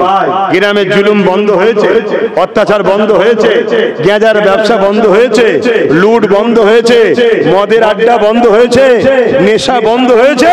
তাহলে ইসলাম তোমার গ্রামে আছে কোথায়? আমার ওয়াজ শুনছেন তো নাকি? আমার মনে হচ্ছে আর হবে না ওয়াজ, ভালো লাগছে না, আপনাদের অসুবিধা হচ্ছে। কমিটি কই? কমিটি আছে না চলে গেছে? হ্যাঁ, কমিটি রাস্তায় কি করছে? মাথায় হাত দিয়ে বসাচ্ছে নাকি? হুজুর সব শেষ করে দিল রে। নিয়ে এসছিস হুজুর জেনে শুনে, তো তুই হুজুরকে চিনিস নি? হুজুর কেমন হুজুর? এই হুজুর তো মাশাআল্লাহ বারাকাল্লাহ সব ভালো, সব ভালো, সব ভালো বলা হুজুর নয় তো এটা। তাহলে দেখে শুনে তো নিয়ে এসছি বাবা, সহ্য করে এলে আজকের দিনটা, তারপরে যা হয় হবে। আর আপনারাও তো সব ভালো শুনেই এসছেন তো নাকি? না বিরিয়ানির জন্য এসছেন? এই জন্য তো কমিটিকে খুঁজছি, বিরিয়ানিটা ধরিয়ে দিই, তারপরে ওয়াজ হোক। যার ভালো লাগবে থাকবে, আর নাই চলে যাবে। তাহলে আকবরে শয়তানি বুঝলেন তো নাকি? আকবর ইমামদের দ্বারা, আলেমদের দ্বারা, মুফতি মাওলানার দ্বারা কাজ করেছে না করেনি? আজকে আকবরের জুনিয়র আকবর, মহিলা আকবর বেরিয়েছে, শুনছেন তো নাকি? ইও দেখুন সেই ইমাম মলি সাহেবদের দ্বারা আস্তে আস্তে সব দিনকে শেষ করছে। খুব সাবধান, পরিবর্তন হন, আল্লাহর কাছে মুখ দেখাতে হবে। যদি তুমি তোমার জানের থেকে বেশি আল্লাহ ও রাসূলকে ভালোবাসতে না পারো, তুমি কিসের ইমানদার? আর ইমান যখন নাই, তোমার নামাজ কাজে লাগবে না, তোমার রোজা কাজে লাগবে না। তুমি যদি 5 ওয়াক্ত নামাজ পড়ো, এমনকি তাহাজ্জুদ রোজ পড়ো, তুমি যদি কয়েকশো মসজিদও বানাও, কয়েকশো মাদ্রাসাও বানাও, দাড়ি টুপি জুব্বা পাগড়িও থাকে, হজ প্রতি বছরও করে থাকো, এ যুবকেরা দান খায়রাত সবই করে থাকো, মনে রেখে দিও কাবা শরীফে হজ করতে গিয়ে এমন করে কাবার হাতেমের মধ্যে সিজদায় পড়ে গিয়ে যদি মারাও যাও, নবী যদি দিলে না থাকে, নবীর মহব্বত জানের থেকে বেশি যদি না হয়, মনে রাখবে তুমি জাহান্নামে ঢুকবে আর বেরোবে না। অপর দিকে একটা ছেলে হালকা বয়সে ভুল করছে, অন্যায় করছে, বদমাশি করছে, কিন্তু আমার নবীর বিরুদ্ধে যে কথা হয়েছে, লাভ মেরে গিয়ে টুটি ধরে ফেলেছে। এই টুটি ধরে ফেলার জন্য জালিম হুকুমতরা তার নামে মিথ্যা কেস দিয়ে তাকে 1 বছর 2 বছর জেল খাটিয়েছে, তাকে পিটিয়েছে, মেরেছে। মনে রাখবে এই ছেলেটাকে আল্লাহ জান্নাতে যাবার জন্য উপযুক্ত বানিয়ে এই দুনিয়া থেকে তুলবে।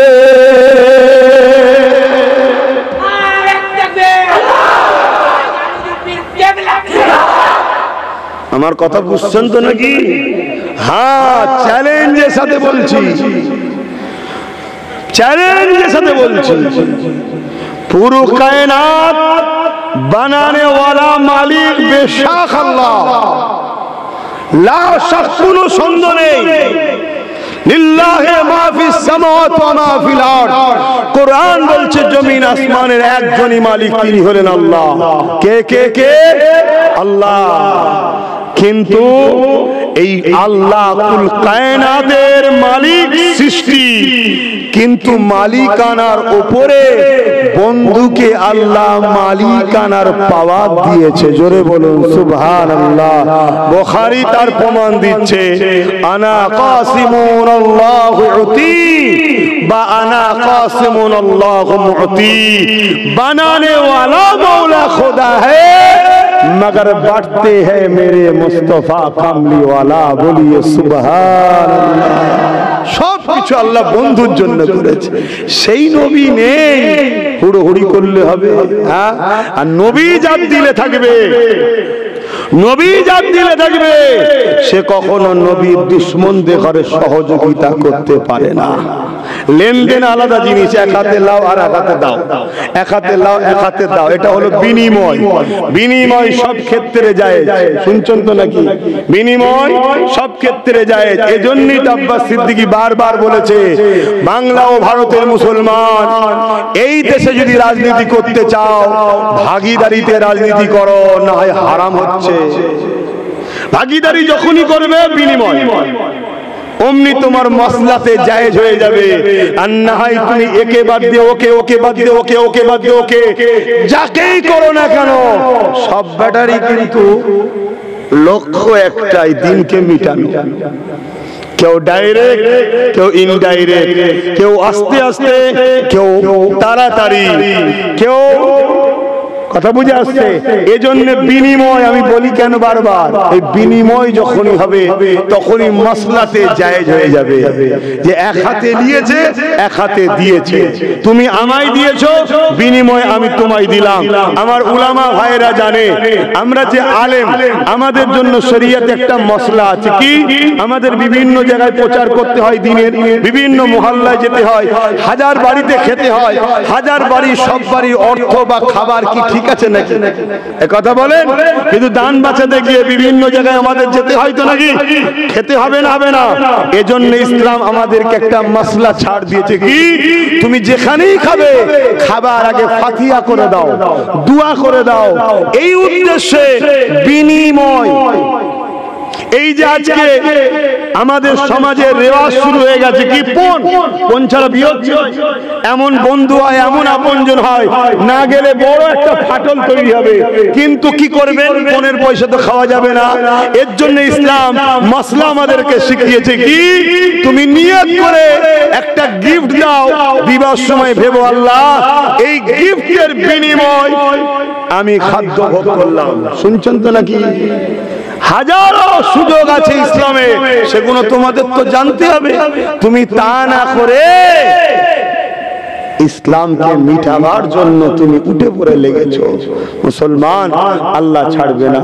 তো যাক, টাইম তো হু করে চলে গেল, আর কি ওয়াজ করব? সময় তো হু করে বেরিয়ে চলে গেল। তা আসেন একটু সালাম দিই। ইয়া নবী,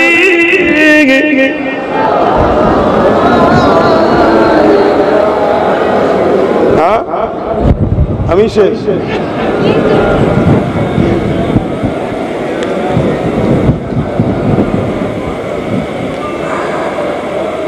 আচ্ছা, আপনারা বলুন, এতগুলো লোক যদি কোনো পার্টির মিছিলে আপনারা থাকতেন, কেমন আওয়াজটা হতো বলেন তো? কি সমাজে আপনারা না গেলেও এতগুলো লোক যদি অন্য লোক যদি হয়, আওয়াজ হয় না? হয় না? হ্যাঁ, তো সেই জায়গায় এতগুলো মানুষ আমরা নবীর উপরে সালাম করছি, আমাদের আওয়াজ কোথায়? না দাঁড়িয়ে সালাম পড়াতে আপনাদের কারো অ্যালার্জি আছে? যদি কেউ দাঁড়িয়ে পড়াতে আপত্তি থাকে, আপনি বসে পড়ুন না। শুনছেন না? শুনুন, আমি ঝগড়া করতে আসিনি তো আপনার সাথে, এই জুজিয়াত মসলালে ঝগড়া করতে আসিনি তো। কিন্তু দাঁড়িয়ে পড়া বসে পড়ার থেকে অনেক উত্তম। দাঁড়িয়ে পড়লে আদব হয়, আর নবীর আদব ইমানের সাথে সম্পর্ক। সাহাবা হুজুররা দাঁড়িয়ে দাঁড়িয়ে সালাম দিতেন। জোরে বলুন সুবহানাল্লাহ। আসেন সকলে দাঁড়িয়ে উচ্চ আওয়াজে জবান খুলে সকলে পড়বেন, ইয়া নবী সালাম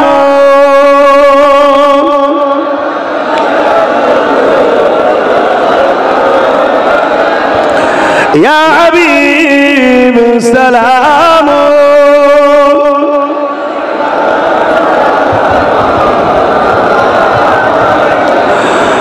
कठिनो आशो ओरेर दिने कि आछे मोদের কপালে গুনাহগার উম্মাহ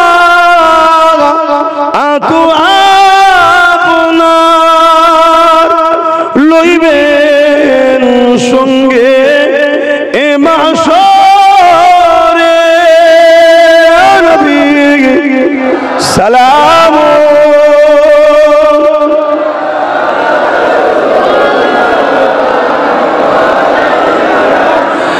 ইয়া হাবিব সালাম আলাইকুম সালাম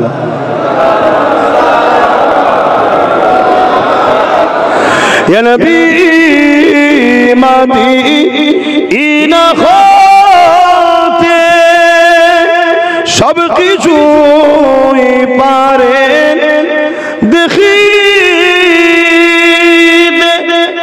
মুদের লাশ কবরে রাখিলে লইবেন আপন করে নবী সালাম ইয়া রাসূল ইয়া হাবিব সালাম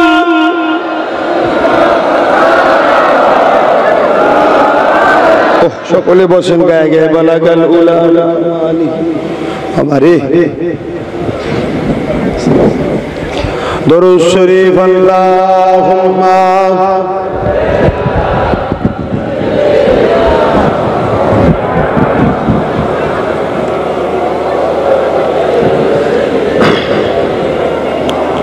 আপনারা আমার প্রতিবেশীর একটা হক আছে আপনারা আমার কথাতে ভাষাতে ব্যবহারে কেউ কষ্ট পেলেন না তো কেন প্রতিবেশীর সঙ্গে সম্পর্ক রাখতে আমার রাসূল বলেছেন আমি আপনাদেরকে দুঃখ দিবার জন্য কোনো কথা বলিনি তবে আপনাদেরকে বাঁচাবার স্বার্থে আমি আপনাদেরকে বুঝিয়েছি কুরবানির পশু আমরা জবাই করি তাই তো নাকি কুরবানির পশু জবাই করে হলো ইমামরা উলামারা কিন্তু পশুকে জবাই করার আগে বাঁধাবুধি করে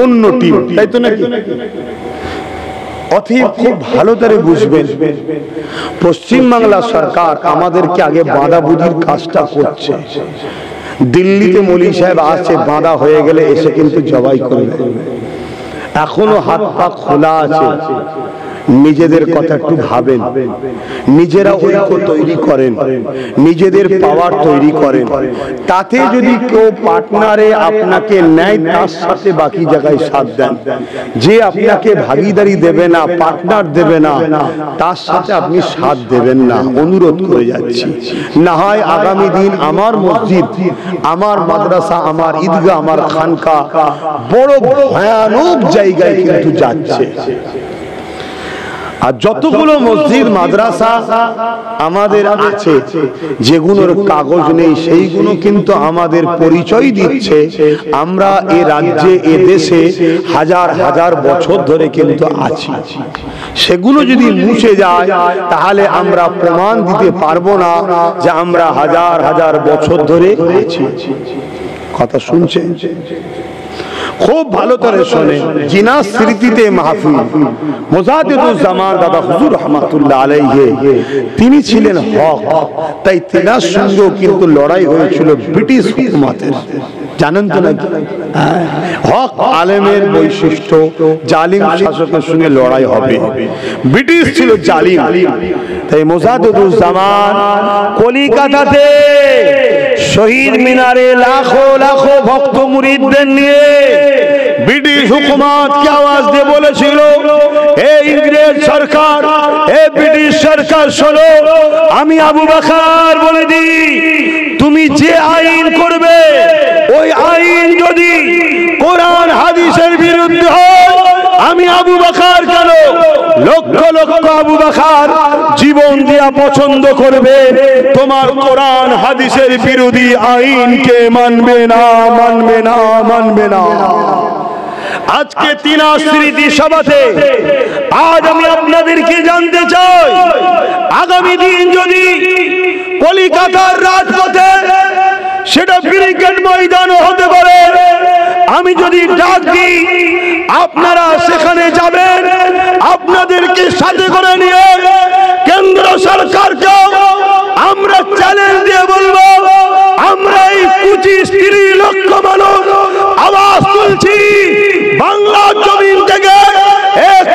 সরকার, তোমার আইন যদি আমার কোরআন হাদিসের বিরুদ্ধে হয়, তোমার আইন যদি আমার কোরআন হাদিস দেশকে ভালোবাসতে বলেছে সেই দেশের সংবিধানের বিরুদ্ধে হয়, আমরা জীবন দেব, তথাপিও তোমার কালা কানুন আমরা হতে দেব না।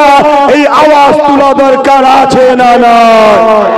কারা কারা কলিকাতায় যেতে রাজি আছেন হাত তুলে সাক্ষী দেন, হাত লম্বা করে তোলে। নিজেদের গাটের পয়সায় যেতে হবে, বা গাড়ি ভাড়া দিতে পারবো না, মসজিদের জন্য, মাদ্রাসার জন্য, দ্বীনের জন্য, সংবিধানের জন্য, নিজেদের অধিকার বাঁচাবার জন্য ডাক দিলে আপনারা যেতে রাজি আছে? হাত লম্বা করে তুলে রাখেন। যেতে পারবেন? ধোকা হবে না তো? হাত না বাড়াবেন। কেউ কি হাত তোলেন এমন কেউ রয়েছে? কেউ কি হাত তোলেন এমন কেউ আছে? আমি তার বিষয়ে একটাই কথা বলবো, যদি আপনি লোক সমাজে হাত তুলতে ভয় করেন থাকেন আলাদা কথা, আর যদি মনে করেন যে না মসজিদ মাদ্রাসা কবরস্থানের জন্য আমার যাওয়ার প্রয়োজন নাই, আপনি আয়নার সামনে নিজেকে প্রশ্ন করবেন আপনি মুমিন না বেঈমান, ভেতর থেকে উত্তর দেবেন আপনি বেঈমান, উত্তর পাবেন। ট্রাই করে দেখবেন। আর যদি মনে হয় যে না হাত তুললে আমার অসুবিধা আছে, সামাজিক ভাবে কেউ দেখে ফেললে আমার উপর জুলুম হতে পারে, আমি সহ্য করতে পারবো না, আন্তরিক ভাবে আমি আছি, সেটা তো আল্লাহ দেখছে, তাহলে আপনার আমার কিছু বলার নেই, যাবে। আমি টার্গেট করছি মিনিমাম 25 থেকে 30 লক্ষ লোকের একটা কলকাতায় জমায়েত করব। আপনাদের অসুবিধা আছে? মনে রাখবেন, বাংলায় যত আন্দোলন বাড়বে, বাংলায় যত মাথার ভিড় আন্দোলনে বাড়বে, এর প্রভাব কিন্তু দিল্লিতে পড়বে। আমি আপনি যদি ঘুমিয়ে থাকি যে কেস চলছে আন্দোলনের দরকার নেই, তাহলে ওই সুপ্রিম কোর্টে যেমন বাবরি মসজিদের কেস সংবিধান বিরোধী রায় হলো, এই ওয়াকফটাও কিন্তু এই রকম রায় বেরিয়ে যাবে।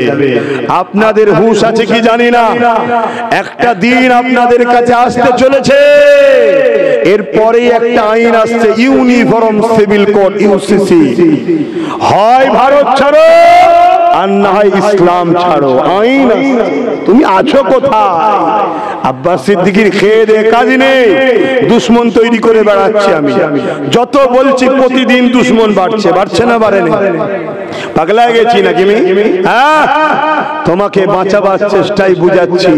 আমি আমাকে নিয়ে ভাবি না, আমি আমাকে নিয়ে ভাবি না, আমি তোমাদেরকে বাঁচাবার চেষ্টা করছি। তোমাদের বাচ্চা কোন ইসলাম পাবে তো? অতএব মনে রাখবেন, লোহা কাটতে গেলে লোহা দরকার। তিলোত্তমা বলে একটা বোন ছিল, রেপ হয়েছিল জানেন? ওই বোনকে যারা রেপ করেছে তাদেরকে বাঁচাবার জন্য রাজ্য সরকার কয়েক কোটি টাকা খরচ করে আমাদের ট্যাক্সের টাকায় উকিল লাগাচ্ছে, অথচ ওয়াকফ কালাকানুনের বিরুদ্ধে মসজিদ মাদ্রাসার জন্য উকিল লাগিয়েছে। খুব ঠান্ডা মাথায় চিনুন, রাগ করবেন না। রাগ করলে দুটো ক্ষতি হবে, এক রাগের চোটে যদি মুখ দিয়ে নোংরা কথা বেরিয়ে যায় ঈমান চলে যাবে। কেন? আব্বাস সিদ্দিকী দেখুনি, আব্বাস সিদ্দিকী হলো ইসলামের একজন কর্মী খাদেম। আল উলামা ইহনাতুল কুফরুন, আলেম উলামাদেরকে হেনত করলে কুফরি হয়, কুফরি অবস্থায় মারা গেলে ঈমান চলে যায়। শুনছেন তো নাকি? তওবা যদি করার সুযোগ না আসে। দ্বিতীয় নম্বর, মাথা গরম করেছিল অনেকে, হাজারো বিমার, হাজারো খোদার মারে পড়ে গেছিল, এসেছে ক্ষমা চেয়েছে, মাফ করে দিয়েছি। আর একটা প্রবলেম কি, দুনিয়াতেও ঠকতে হবে, আখিরাতেও ঠকতে হবে। প্রত্যেকটা নবীরা তার কওমকে বাঁচাবার চেষ্টা করেছে, নবীর গোলাম হিসেবে নবীর উম্মতকে বাঁচাবার চেষ্টা করছে। বোঝো, এরপরে আবার বলে যাচ্ছি, এরপরে আবার বলে যাচ্ছি, যদি এরপরও তোমার বিবেক না খোলে তাহলে জেনে লিও তুমি সুরাতে সকলে মুসলমান, নবীর হাদিস অনুযায়ী কিন্তু ঈমান নাই। আমার কিছু করার নাই। আসো দোয়া চাওয়া হবে, সকলে তওবা করো। বিসমিল্লাহির রহমানির রহিম। আবার কিভাবে দেখো, এ মুখে উমকে দেবেন। আচ্ছা আচ্ছা, তাহলে এইগুলো পাবে তো। হক তো এদের আগে, তাই তো নাকি? ইনসাফ তো এটা বলছে, হক তো এদের। আমি দরকার হয় সময় দিচ্ছি, যতজন বসে আছে আগে থেকে, তারপরে ওই দিক থেকে দিয়া শুরু করবে। কিচ্ছু কথা দিতে হবে না, আপনি নিয়ে আসেন না, একটুখানি নামাজের মতো করে একটুখানি ছেড়ে দাও না, একটু এগিয়ে গিয়ে আসো, একটা করে যাবার লোক রাখো, তাড়াতাড়ি করো। তোমাদের জন্য আমি কথা বলছি, দেখছি না, এটা ইনসাফ। এতে কে ফাটলো কে চটলো ও আমার দেখার দরকার নেই। এই ইনসাফটার নাম হলো ইসলাম। শুনছেন তো নাকি? কেন সমাজে কিছু লোক থাকে, ইয়া নবী সালাম আলাইকা নেড়ার দল চলতে, কি বলেন, চারানা আটানা বাড়ানা সব নিয়ে প্যান্টগুলো পড়তে পারে না, হাজি। আচ্ছা ভুল বলছি নাকি?